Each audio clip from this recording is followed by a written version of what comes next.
너 티야? 응나 OTT의 김 작가고요. 조 작가입니다. 네, 안녕하세요. 네, 오늘 저희가 얘기해볼 OTT 오리지널, 이번엔 영화입니다. 오늘의 여자 주인공.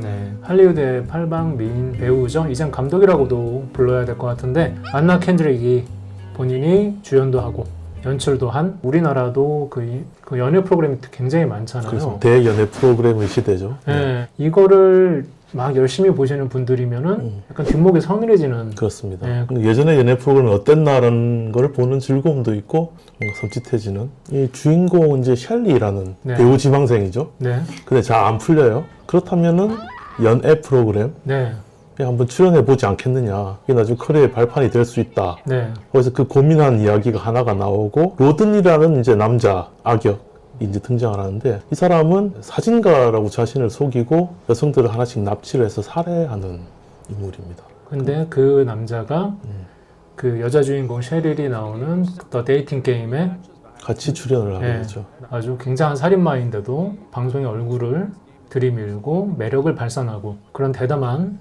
아주 행각을 보였고요. 사실 이제 이 남자가 거기에 출연한다는 거 우리가 사전 정보를 모르고 보면 모르잖아요. 네, 체리를 이제 방송에 출연하는구나. 근데 어떤 남자가 나오는지 보니까 1번, 2번까지는 그냥 모르는, 1번에 3번에 갑자기 얘가 턱 튀어나오는 그런 충격 효과가 사실 좀 있었죠. 아마도 주어진 각본이 있었을 것 같은데, 어떤 남자에게 어떤 질문을 하라든지 그걸 거보고 자기가 질문을 만들어요. 어떤 남자가 좋은 남자인가를 가리기 위한 좋은 질문들을 만들어서 그 남자들을 좀 골탕을 먹이죠. 근데 이제 그 3번 출연자인 그 로드니 많은 그 함정을 다 피해간단 말이에요. 그래서 그게 이제 결국은 이 남자를 선택하게 되는 이제 그 계기가 되는데, 그리고 나서 나이스하게 저는 연애 잘 안 해요. 연애 안 한 지 오래됐고요. 그리고 좀 오늘 끝나시죠? 안녕히 계세요 하면서 나가려고 하는데, 이 영화에 거의 백미라고 할 수 있는 장면이 나옵니다.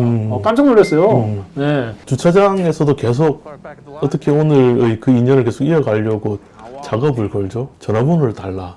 그래서 적어서 줍니다.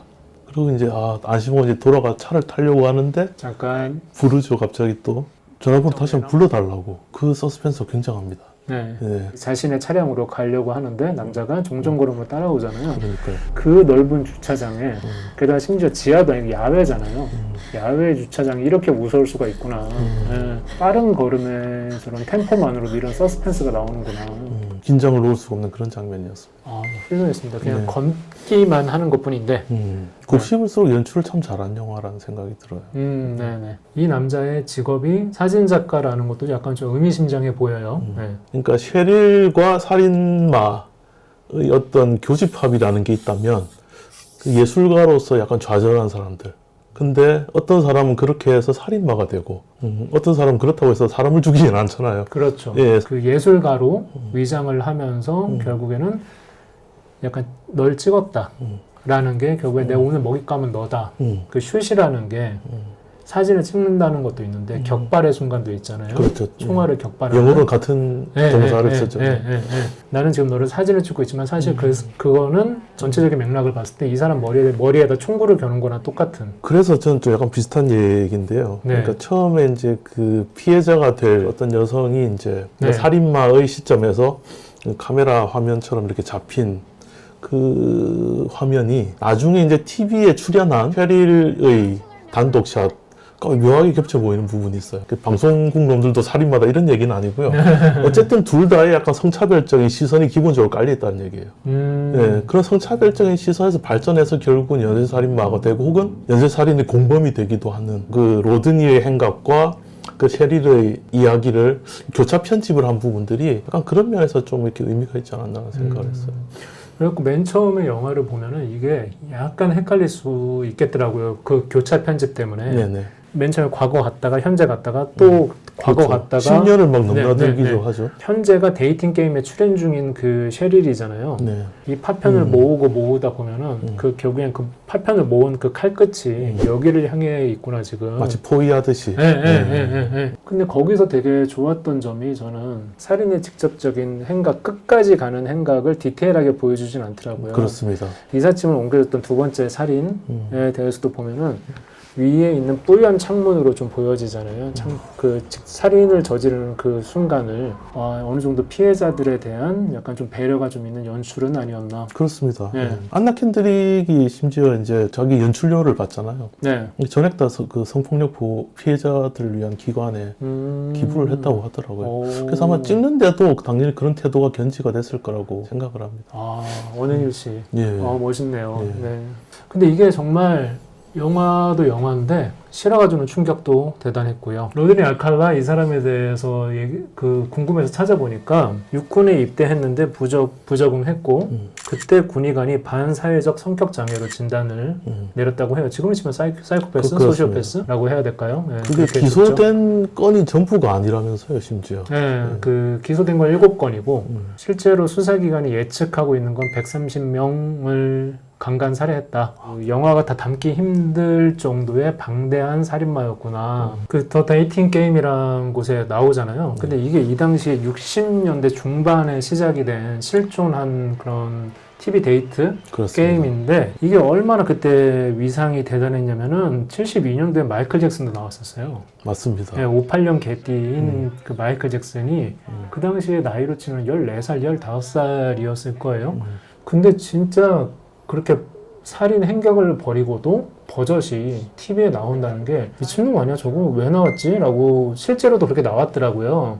해외 보니까 네. 특히 미국에서는 이 비슷한 사례가 꽤 있었더라고요. 그러니까 네. 수배 중에 방송에 출연한 사례도 있고 그리고 2004년 최근에도 네. 그 휠 오브 포춘이라고 그 원판 돌리는 거예요. 퀴즈쇼 네. 되게 네. 유명한 네. 게 있거든요. 거기에도 이제 자기 2자녀를 포함해서 여러 명 살해 혐의를 받고 있는 한 여성 로리 발로우라는 여성이 실제로 거기 출연했던 적도 있었습니다. 그리고 상금은 내 거야? 이러면서 막 돌리고 있었어요. 상금을 탔다는 이야기는 없더라고요. 네, 그런데 이게 하여튼 지금까지 방송 역사에서 한 5-6번 정도 있었던 걸로. 그러니까 어떤 나르시스트적인 성격 같은 게 이런 기회가 있으면 자기들은 사실은 나오고 싶었던 것 같아요. 그러니까. 게다가 지금 우리는 살인마가 출연했다는 걸 알고 보니까 네. 뭔가 이제 이렇게 소름 끼치는 게 또 보이는 게 있잖아요. 네. 이를테면 이제 실제 그 사건에서 보면은 셰리를 이런 질문을 하거든요. 네. 가장 좋아하는 게 뭐냐라고 물었을 때 밤이라고 이야기를 하고 Best time is at night, nighttime, Why do you say that?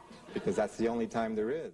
자신을 이제 그 대접할 음식으로 비유한다면 뭘로 비유하겠느냐 했을 때 바나나라고 이야기를 하고 그러고 나서 이제 자기를 벗겨 먹어라라고 이야기를 하는데 I'm called the banana, and I look really good. 살인마가 이야기를 했다고 생각하면 되게 좀 섬찟한 거죠, 사실은. 네. 그리고 또 영화하고 실제하고 오히려 같아서 좀 무서웠던 장면이 하나 있었던 게 다큐까지 나왔던 걸로 기억을 하는데 그 다큐에서 그 참가자 그 증언을 하더라고요. 지금은 백발이 된 할아버지인데 그놈이 I always get the girl이라 그랬다. 나는 언제나 여자를 낚아채지라고 증언을 했는데 그 대사를 그대로 영화에 또 갖다 썼더라고요. 네. 이제 데이팅 게임 녹화가 시작이 되면서 방청객 중 한 명이 로든을 알아봐요. 자기 친구가 그 사람한테 희생됐다는 걸 알고 뛰쳐나가다가 카메라를 넘어뜨리고 이거 자체는 각색이더라고요. 네, 맞아요. 근데 그 여성이 저기 그 살인마가 저렇게 버젓이 TV 촬영을 하고 있다고 얘기를 하는데 저희 가서 이제 PD 누구를 만나보라. 그랬더니 PD는 안 오고 이제 청소 노동자가 들어와서 청소를 한단 말이에요. 알고 봤더니 이제 그 사람이 가르쳐준 이름이 PD가 아니고 청소 노동자였던 거. 말하자면 장난을 친 거죠, 사실은. 네. 그러니까 네 얘기 안 들을 거야. 그러니까요. 네. 그거에 대한 단편적인 모욕이었고 이 당시에 참 그 바닥에 있었던 여성에 대한 인권이라든지 사회적 무관심. 그러니까 말하자면 그 130건이라는 살인을 저지를 수 있게 만든 어떻게 보면 공범들일 수도 있는 거죠. 맞아요. 네. 네, 그래서 결국에는 남자 3번 네. 피대의 살인마랑 그 둘이 녹화 끝나고 나서 술집 같은 데서 술 한잔 하면서 얘기를 하는데 이상한 점을 저는 그렇게 크게 못 느꼈거든요. 모르겠습니다. 다른 여성분들이 보기에는 쟤 좀 싸하다 라는 느낌이 들 수는 있겠지만은 저는 큰 엄청난 그런 살이나 악의는 안 보이는데 라는 생각이 좀 들었거든요. 그게 저도 이제 좀 섬찟했던 부분이에요. 그걸 연기적으로 표현을 안 하는 게 오히려 더 무서운 거예요. 늘 이야기하듯이 눈을 희번덕하게 뜬다든가 네. 그게 아니고 굉장히 뭔가 자기는 스마트하고 지적이고 여성을 배려하는 그런 남자라는 이미지를 계속 심어줌으로써 약간 가스라이팅을 하는 느낌이잖아요. 영화 전체적으로 두 번째 희생자였던 것 같은데 이제 가구가 배송이 왔는데 이삿짐 날라. 예, 그런데 이제 혼자 들기 힘들어서 이제 마침 지나가는 남자한테 도움을 청했단 말이에요. 근데 하필 그 놈을 불렀죠. 이렇게 한담을 나누는데 이 사람 굉장히 지적이고 똑똑하고 그러면서 이제 힘이 좋은 데다가 친절한 그런 남자로밖에 안 보이잖아요. 네. 심지어 첫 범행을 보고 봐도 그러니까 이 캐릭터의 가장 좀 무서웠던 점이라고 생각을 합니다. 네. 모든 이 무장을 다 해제시켜 버리는 그런 느낌이 네. 있어요. 막 나이스하고 젠틀하게 대하다가 약간 여자가 오케이 할 얘기 다 했고 이제 우리 뭐 이제 도와줘서 고마웠고 이런 식으로 끝내려고 하니까 표정이 싹 차가워지죠. 네. 네. 감히 내 호의를 무시해. 그 뉴욕 타임즈에서 이제 이 영화에 대해서 평을 한 거 보니까 그 마거릿 에드워드라는 캐나다 소설가가 있거든요. 네. 그 사람이 한 말 중에 이런 말이 있어요.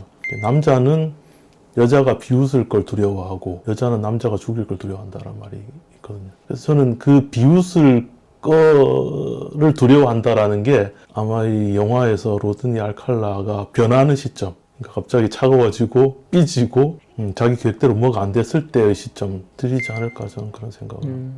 계속 그런 식의 태도가 좀 있었던 것 같아요. 저 남자가 자 알겠습니다 하고 문을 닫으려고 하는데 계속 노크를 하려고 하는 듯한 그렇습니다. 그런 식의 말이나 말을 더 이어가려고 하는 그런 뉘앙스가 어느 정도 보였던 것 같아요. 네. 그 셰릴이 그 전에 만났던 남자도 네. 사실 비슷한 반응을 보였죠. 음. 한 잔 더 하자고 했는데 오늘은 이만이라고 했더니 갑자기 분위기를 굉장히 안 좋게 만들어서 맞아요.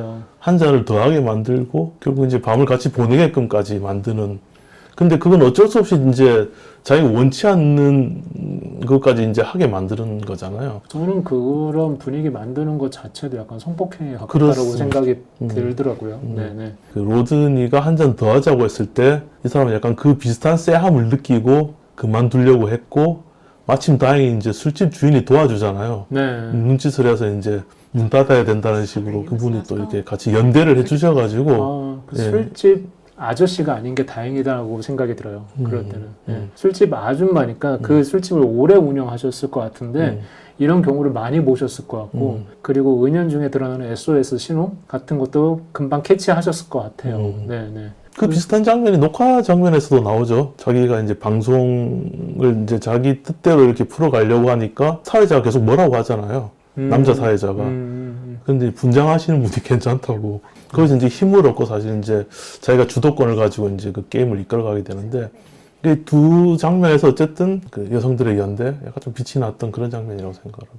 실제 셰릴은 이제 커플로 맺어진 사람들한테는 특혜가 있잖아요. 같이 네. 여행을 간다거나. 근데 그 뒤로는 로드니를 만난 적이 없다라는 게 후일담으로 알려져 있습니다.